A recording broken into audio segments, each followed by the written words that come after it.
Hi, I'm Dr. Ramya Valiveru. I'm a breast surgical oncologist working at KIMS Hospitals, Kondapur.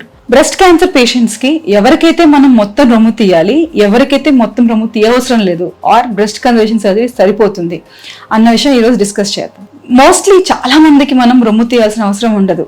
ఆ గడ్డని with margins తీస్తే సరిపోతుంది. కొన్నిసార్లు మనకు ఎక్స్టెన్సివ్ ప్రీ క్యాన్సరస్ చేంజెస్ ఉన్న బ్రెస్ట్ లో ఆర్ ట్యూమర్ బ్రెస్ట్ రేషియో అంటే చిన్నపాటి బ్రెస్ట్ లో ఎక్కువ పెద్ద ట్యూమర్ ఉన్నా నిప్పుల్ ఏరియా కాంప్లెక్స్ కి ఎక్స్టెండ్ అయ్యి మిగతా చుట్టుపక్కల కూడా ఎక్స్టెన్సివ్ ఏరియా తీయాల్సి వచ్చిన ఆ పేషెంట్స్ చాయిస్ వల్ల కానీ ఆర్ కొంతమందికి పోస్ట్ సర్జరీ రేడియేషన్ కి ఏదైనా కాంట్రా ఇండికేషన్ ఉన్నా ఇట్లాంటి సిచ్యువేషన్స్ లో మనం మొత్తం బ్రెస్ట్ తీయాల్సి రావచ్చు. ఇంకా ఎవరికైనా సరే మిగతా వాళ్ళకి మనం lumpectomy or breast conservation surgery చేయొచ్చు. సో మనకు ఆంకోప్లాస్టిక్ బ్రెస్ట్ సర్జరీ టెక్నిక్స్ తోటి ఈవెన్ పెద్ద ఏరియా తీసినా కూడా లోకల్ ఫ్లాప్స్, పెడికల్ ఫ్లాప్స్ కానీ లేకపోతే డిస్టెంట్ ఫ్లాప్స్ కానీ ఆర్ ఇంకెటువంటి అడిషనల్ ప్రొసీజర్స్ తోటి బ్రెస్ట్ షేప్ లాగా రీక్రియేట్ చేసే అవకాశం ఉండడం వల్ల చాలా మందికి ఈ మధ్య మనం మాస్టెక్టమీ అవాయిడ్ చేసి బ్రెస్ట్ కన్జర్వేషన్ సర్జరీ చేయగలుగుతున్నాం.